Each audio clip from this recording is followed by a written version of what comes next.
Welcome back. In today's video, I'm going to be diving a little into the next relationship skill that has the power to really transform couples' relationships. That is relationship competency number 2 in MCD therapy, empathy. As therapists, we have certainly learned the value of bringing warm presence with curiosity to our clients. This helps them to have the experience of being really seen, understood, and it really helps to form our connection. But what happens when couples don't have this same capacity? Oftentimes one will share, and what they're wanting is that presence, and they get something else, and then they begin to disconnect, possibly going into a full-on battle or just a miss, and they can't understand how to get on the same page in the conversation. The good news here is that empathy is something that can be learned. We oftentimes, as therapists, really refine this skill over time, and couples can also learn how to bring this capacity into their relationships. In this video, I'll be giving a brief introduction to what this can look like in MCD therapy and why this is so important to do. I'll start there. Why is it so important? Well, because so many people just don't know how to meet their partner with empathy.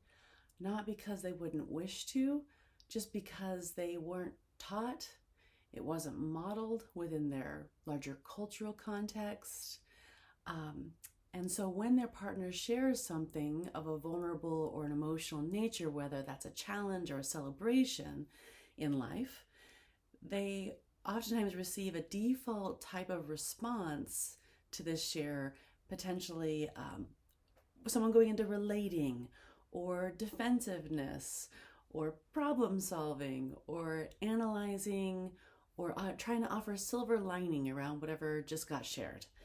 And while some of these responses may be at times what is actually wanted, oftentimes it can miss the mark, or even offering of empathy before giving advice might make it so someone's receptive to that advice once they just feel met in the experience that they have just shared that they're having.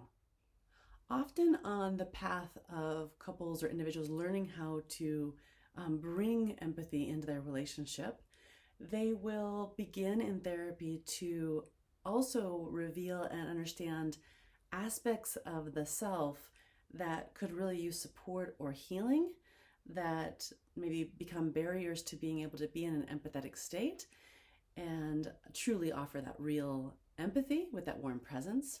This is the bottom-up aspect that can arise and be revealed through the process of couples working towards integrating empathy in their life. In the next video, I'll share an example of this in talking about some of the barriers that people might oftentimes bump into when trying to integrate empathy, and how we can support couples and individuals in studying and working with and healing those barriers to empathy.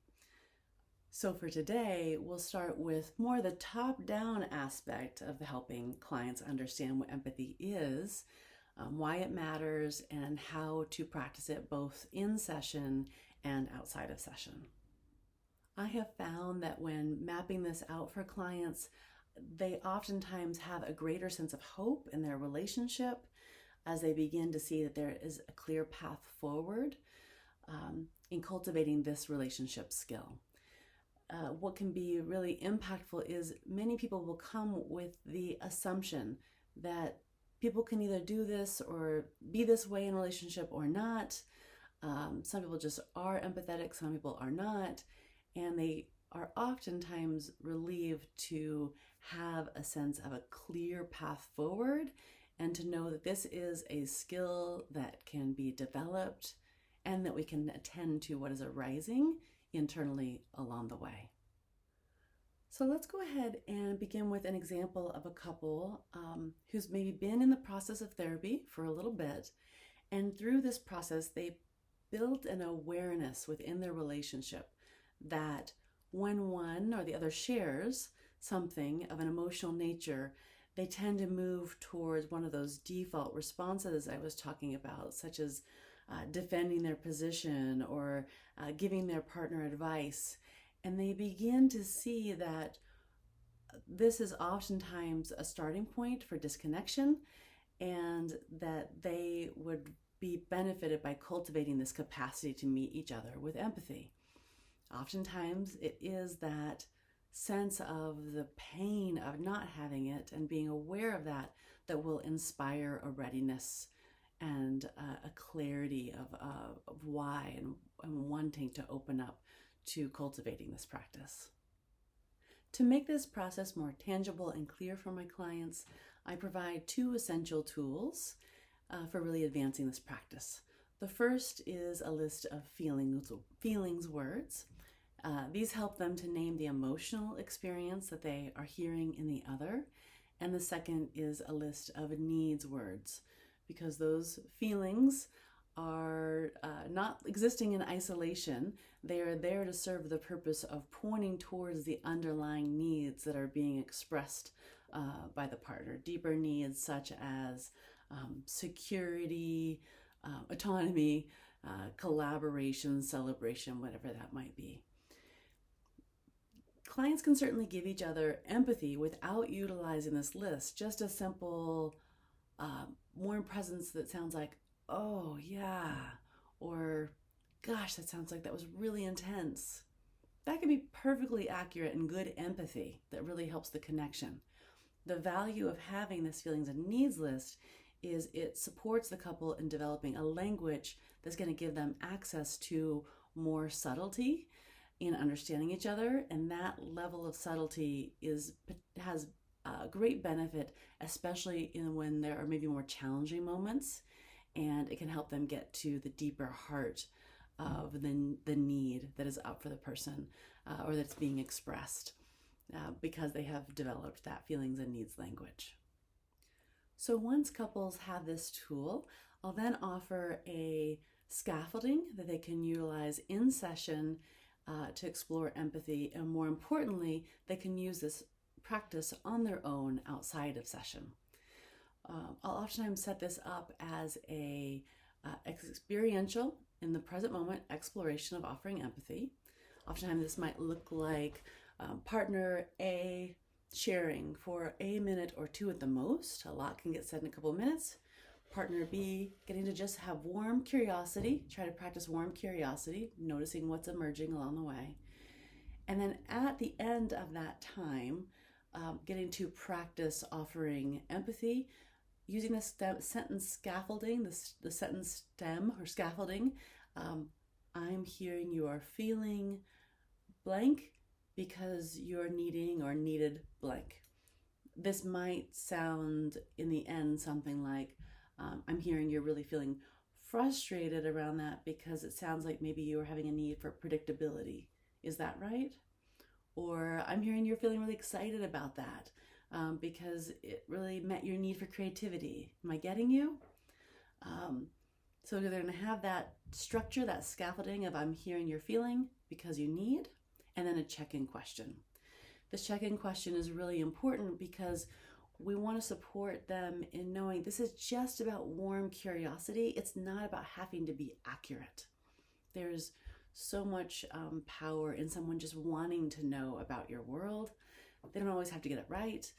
And we really want to help people relieve that pressure that they sometimes can begin to feel in themselves along the way to get it right. That's not the goal. Just cultivating warm presence and curiosity with their partner. And for the person who receives the empathy, they get to notice what happens in them as their partner is just attempting to understand them, as holding that warm curiosity. And again, next session, next video, I'll share a bit more about, of course, deeper processes that can arise along the way as they practice this. As clients begin to practice this, it is oftentimes inspiring for them just to get a sense of how they can better meet their partner with an understanding of the feelings that are arising for them and the needs that they're related to. There's a lot of power just in that. Also, over time, we're going to be really supporting them in, we want them to not be fixated so much on the words, but also really tracking and guiding our clients towards focusing on if they're actually accessed into an empathic state of connection, so that someday they are holding curiosity for themselves and internally tracking things like, am I present right now? Can I stay open to my partner's experience without having to follow that impulse to fix it that's wanting to come up in me right now? Can I sit with the discomfort of tabling for a moment my own needs, so that I can have a moment of staying present with my partner and hearing theirs, with some trust that next I'm going to be seen and understood. So eventually over time, people are both building the feelings and needs words, and other skills we can offer around empathy, and building this capacity to track and have an awareness of the internal state they're in, and is it actually one of warm curiosity towards their partner. By incorporating empathy explicitly into our work, we are inviting couples to shift their focus towards cultivating a quality of dialogue in their relationship that nurtures understanding, and this helps them to really move into collaboration. We support them in moving beyond just the surface words and the story that their partner is saying, but building a capacity to really attune to the heart of their partner's experience. And in doing so, their conversations, their dialogue can move from a place of leading to disconnect to potentially pathways to growth, healing, and a greater sense of movement towards collaboration in their relationship. And I'm noticing, I feel inspired to share, it's wonderful when they can move towards this quality of dialogue, but it is beyond dialogue. When people can meet each other in this way, it really changes the emotional landscape of the relationship that has so many benefits I won't list here. Certainly security is one of them, but it can be profoundly transformative. So, as therapist, I invite you to reflect in this moment if you'd like.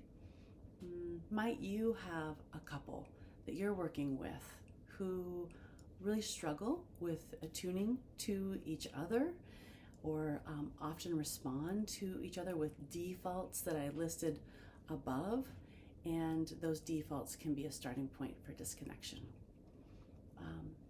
Do you have a sense of what would change in a couple's relationship you're working with if they had this skill and could meet each other with empathy? If you have a sense that your clients will benefit from being empowered to incorporate this into their life, I invite you to join us for a 2-hour introduction to empathy in couples therapy. And thank you for your time in being here today. Next time I'll be sharing again more about that, the barriers and what can arise as people move towards empathy, and how we can support them in those barriers. So until then, thanks for being here, and let's continue to just lead with love. Thank you.